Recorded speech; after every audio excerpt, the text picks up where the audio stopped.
In the autumn of 1938, a train pulled out of a town in the mountains of southern Alaska and did not come back. On board were the last of the people who had lived and worked in a place called Kennecott, a copper town wedged between a glacier and a wall of peaks, 196 miles of railroad from the port of Cordova. Many of them had been given only a short warning. The word had come down from an office thousands of miles away that the operation was finished, and when a company town is finished, it does not wind down over years. It stops.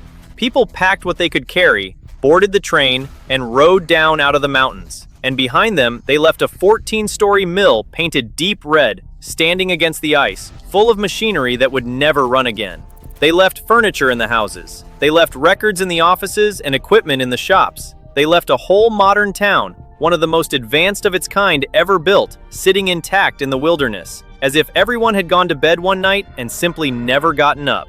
The mill never moved. It rises out of the mountainside in tiers today, the largest wooden structure of its type left in the country. Its paint faded, but its shape unmistakable against the white of the glacier behind it. Below it stand the bunkhouses, the power plant, the hospital, the school, all of it slowly giving way to the Alaskan weather, all of it held now inside a national park. To stand there is to feel the strangeness immediately. This was not a rough camp. This was a company's showpiece, built with enormous money and real ambition, and it was abandoned almost the way you would abandon a car at the side of a road. The reason it was abandoned is simpler than you expect, and worse. To understand it, you have to understand what Kennicott was, and who actually owned it, because Kennicott is the clearest lesson in America about what it means to live in a town that was never yours. But to understand what made that train's departure so strange, you have to understand the thing that made the train necessary in the first place. In the summer of 1900, two prospectors named Clarence Warren and Jack Smith were working their way across the country below the glacier when they saw a green stain high on a ridge. Green, in that kind of country, can mean copper.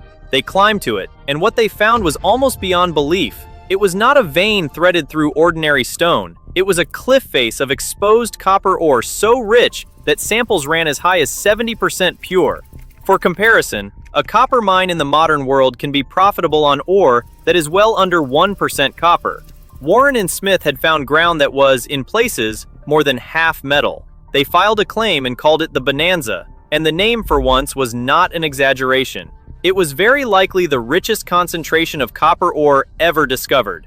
But a mountain of pure copper is worth nothing if you cannot get it out, and Kennicott sat in one of the most inaccessible corners of North America, ringed by glaciers and rivers and peaks, with no road, no rail, no port, and a climate that could reach 40 degrees below zero.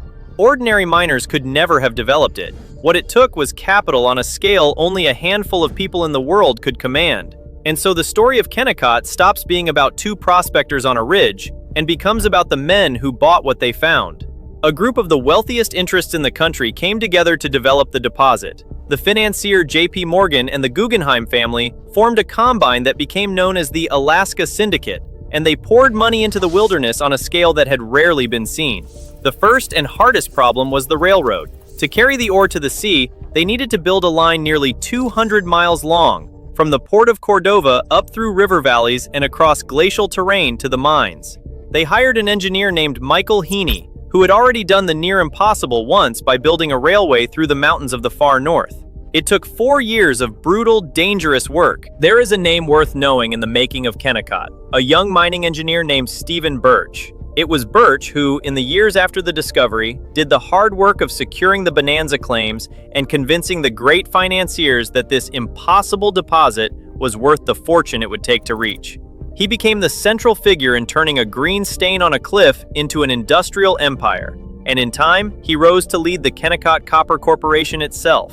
It is a reminder that behind the abstract phrase, "the company," there were specific, ambitious men making specific choices, and that the town those choices produced was, for the people who lived in it, simply home, whatever it was on paper to the men in New York. The railroad deserves its own telling, because nothing about Kennecott makes sense without grasping what it costs simply to reach. The Copper River and Northwestern Railway crossed some of the most hostile ground any railroad in America had ever attempted. It had to be pushed across the faces of active glaciers that groaned and shifted under the track. It had to bridge the Copper River itself, a wide, violent, ice-choked river and one of its crossings, built between two glaciers that calved icebergs into the water as the crews worked, became famous as the $1 Million Bridge for the staggering sum it took to complete. Men died building it. The critics said the line could not be built at all, and the railroad's own initials were mocked as standing for "Can't Run" and "Never Will." It ran. It was completed in 1911, and for nearly 30 years it carried the richest copper on Earth down to the sea.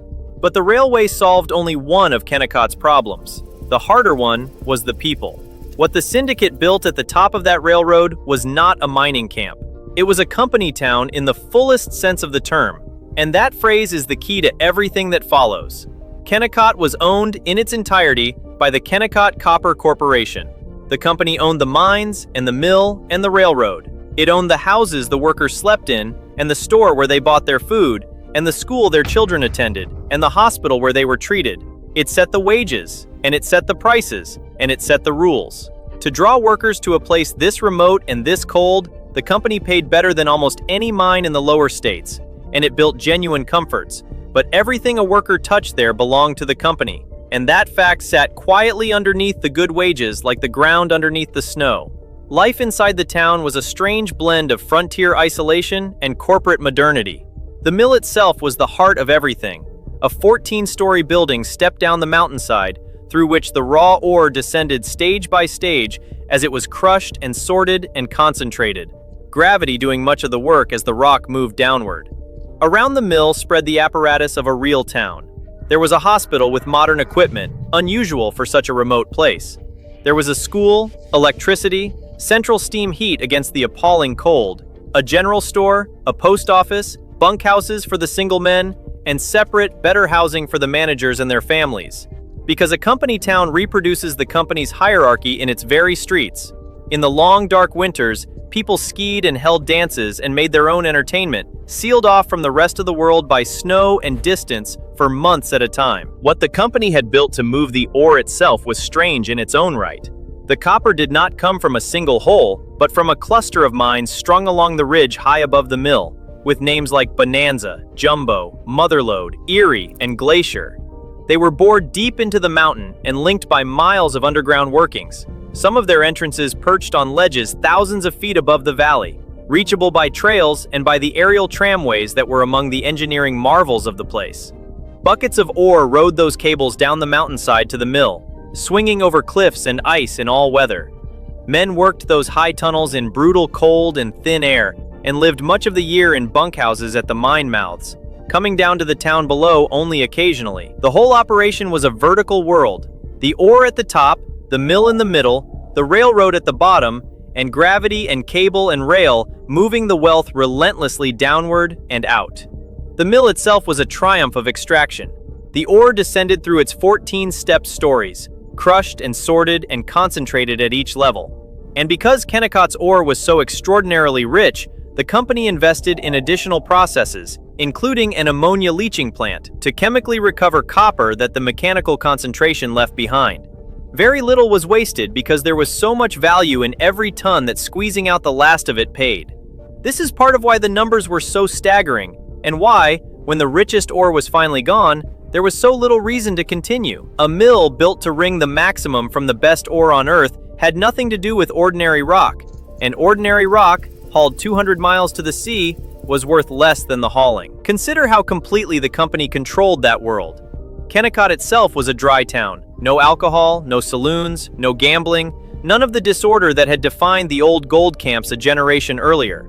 The corporation wanted a stable, productive, sober workforce, and in a town it owned outright, it could simply forbid the things it did not want. So the vice went a few miles down the railroad to an independent settlement called McCarthy, which grew up precisely to provide the saloons and the entertainment that Kennecott would not allow. McCarthy had the pool halls and the establishments a mining workforce spent its wages in. It was everything Kennecott was not, disorderly and privately run and alive at night. The corporation could build a perfect, sober, orderly town, but it could not change human nature, so human nature simply set up shop down the road. The company had conquered glaciers, rivers, and 40 degrees below zero. It never did solve Saturday night. Kennecott was the ledger. McCarthy was the appetite the ledger tried to pretend did not exist. McCarthy was a release valve. What the company had not yet figured out was what would happen when there was nothing left to release, and the copper flowed. Over a quarter of a century, Kennecott pulled more than $200 million worth of copper out of that mountain, at the values of the day, which made it one of the richest copper operations on Earth. Almost none of it stayed in Alaska. It went down the railroad, onto ships, and into accounts in New York and London. The people who had mined it got wages. The people who had financed it got everything else. And to the people living inside the arrangement, it must have seemed like something permanent.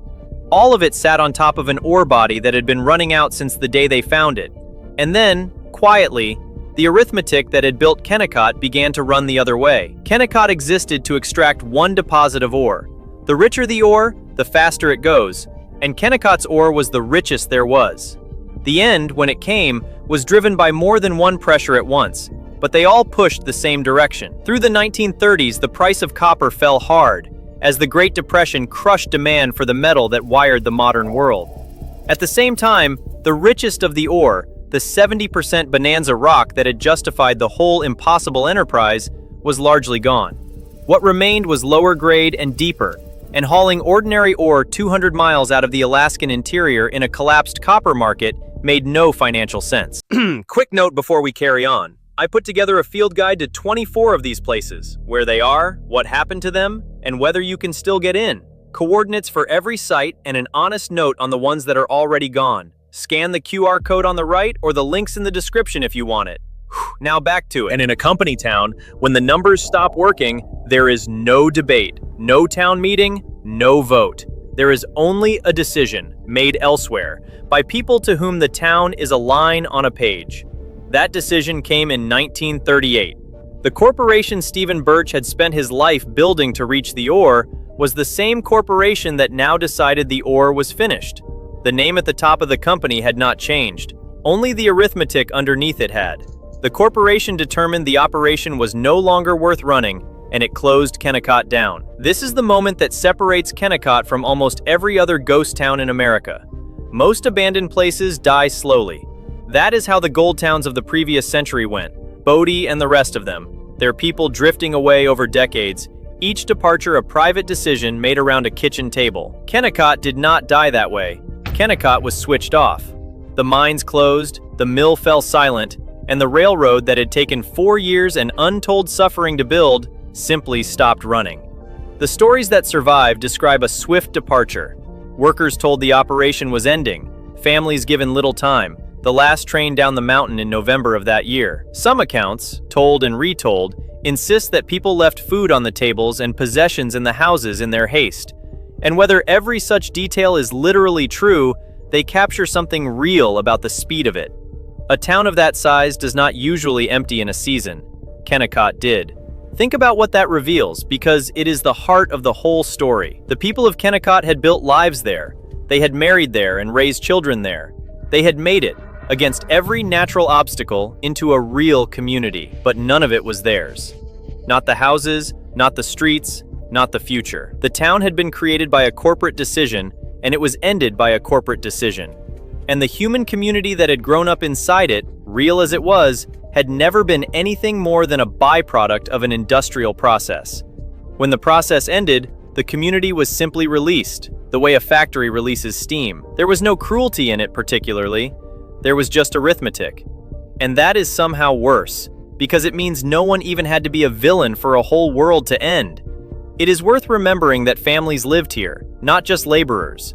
Managers brought wives and children north, and the town had a school, a store where those children spent their pennies, a hospital where some of them were born, and the ordinary rhythms of childhood carried on in one of the most remote inhabited places on the continent. In the long winters, when the snow piled deep and the darkness stretched most of the day, the town turned inward on itself, and people made their own warmth with dances and card games and the small society of the isolated. For a child raised there, Kennecott was not a company asset.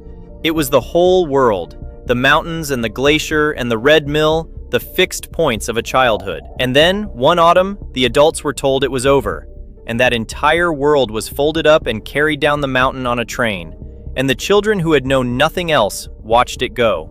Whatever Kennecott was to the accountants, to them, it had been home. And home does not usually come with a closing date set in a distant office. For a long time after that, Kennecott was almost perfectly forgotten. Its very remoteness, the thing that had made it so expensive to build, now protected it from being carried away. There were no nearby towns to scavenge the lumber, no easy roads for looters. The buildings stood, weathering, sinking slowly under snow load and time, while the glacier ground on beside them. The red mill lost its workers but kept its shape. The wilderness that had always surrounded the town began patiently to take it back. It is easy, standing in the quiet of the ruin, to forget the sheer violence of effort it took to make Kennecott exist at all. Everything about it ran against the country it was built in. The ore sat thousands of feet up a mountain, above a moving glacier, in a place with no natural approach. To supply it, that impossible railroad had to be gouged across glaciers and flung over rivers, at a cost measured in money and in lives. When the wealth stopped, the thread was cut, and the town at the end of it had no way to sustain itself and no reason the company was willing to pay for. Everything that had been carried in at such cost was suddenly worth less than the price of carrying it back out, and so most of it stayed. That is why the place is so complete. It was not gradually stripped by a departing population selling off what it could. It was left, whole, because leaving it was cheaper than saving it. When the end came in 1938, the shutdown rippled outward along the railroad. The trains that had carried the copper down for nearly 30 years made their final runs, and the Copper River and Northwestern Railway was abandoned. Its bridges were left to the rivers, and the famous $1-million bridge stood out over the Copper River for decades afterward, damaged eventually by the Great Alaska Earthquake of 1964, a lonely monument to an engineering feat that had outlived its whole purpose. Much later, the abandoned railroad grade would find a second life as the rough McCarthy Road, the route by which visitors now bump their way in toward the ruins. But for a long stretch of the 20th century, the line that copper built was simply gone, reclaimed by the wilderness it had been forced across at such terrible cost. What eventually saved Kennecott was the same kind of decision that saves a place like Bodie, made by a government rather than a company. In 1980, an enormous stretch of that Alaskan wilderness was set aside as Wrangell St. Elias National Park and Preserve, the largest national park in the United States, larger than some entire states, and the Kennecott Mill Town sat inside it. The mines and the mill were recognized as a National Historic Landmark, and the National Park Service began the slow, expensive work of stabilizing what remained, keeping the Great Red Mill from collapsing, holding the town in place against the weather. The park maps preserve a quiet irony in the name. The glacier beside the town is still spelled Kennecott, with an I after Robert Kennicott, the naturalist who explored and studied this country decades before the copper was found. The town and the company carry the misspelled version, Kennecott with an E, the product of a clerical error made when the corporation was formed. The man who studied the land kept his spelling on the ice. The company that mined it kept its mistake. It is an expensive thing, holding a ruin in place. Someone has decided it is worth it, because of what the place has to teach. The wealth that came out of Kennecott did not vanish when the town closed. The Kennecott Copper Corporation carried on as one of the largest mining companies in the world, its name attached to enormous copper operations far from Alaska, long after the original Kennecott had gone silent. That is the final asymmetry of the company town. The corporation was mobile, immortal, able to shift its capital and its very name to the next rich deposit and the next, while the town, which could not move, was left to the snow. When the National Park Service eventually acquired the core of the mill town near the end of the 20th century, it inherited a fragile giant, and the work of stabilizing the Great Red Mill and the surrounding buildings has been going on ever since. Rangers now guide visitors through the same structures where men once earned the best mining wages in the country. And the contrast is the whole lesson. The company took its wealth and its name and moved on.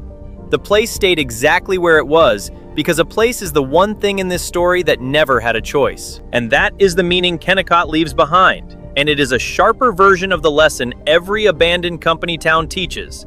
A gold town like Bodie shows you what happens when a place is built on a single resource.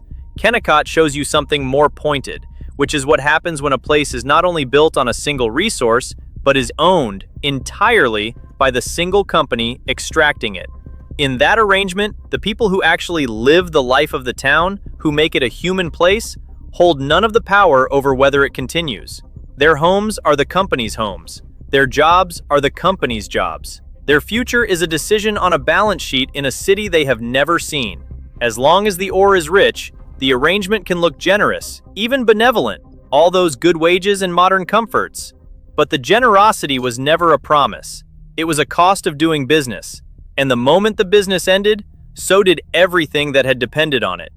There are towns like that all over the country right now. Towns where one company is the landlord and the employer and the reason the streets exist, where the hospital and the store and the school all trace back to a single payroll.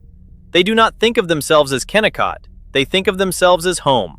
But the arrangement is the same, and so is the vulnerability. A place you do not own can be taken from you not by disaster, not by malice, but by a quiet decision made by people who will never have to watch the train pull out. So when you stand in the shadow of that red mill now, with the glacier cracking somewhere out of sight and the wind coming down cold off the ice, and you look up at 14 stories of silent machinery that was left exactly where it stopped, you are not looking at a natural death. You are looking at a switch that was thrown. The people who left on that last train in 1938 did not fail, and they were not driven out by the mountain. They were simply told the work was done, in a town that had never, for one single day, belonged to them. They took what they could carry, and they rode down the railroad to the sea, and they left the lights of the richest copper town on earth to go out behind them, one window at a time. Thanks for watching. Don't forget to hit the subscribe button in the middle to watch more forgotten places and abandoned history from across America. Then click the video on the left to watch similar stories like this. Or if you really want to get stuck in, click the playlist on the right. New videos every week. I'll see you in the next one.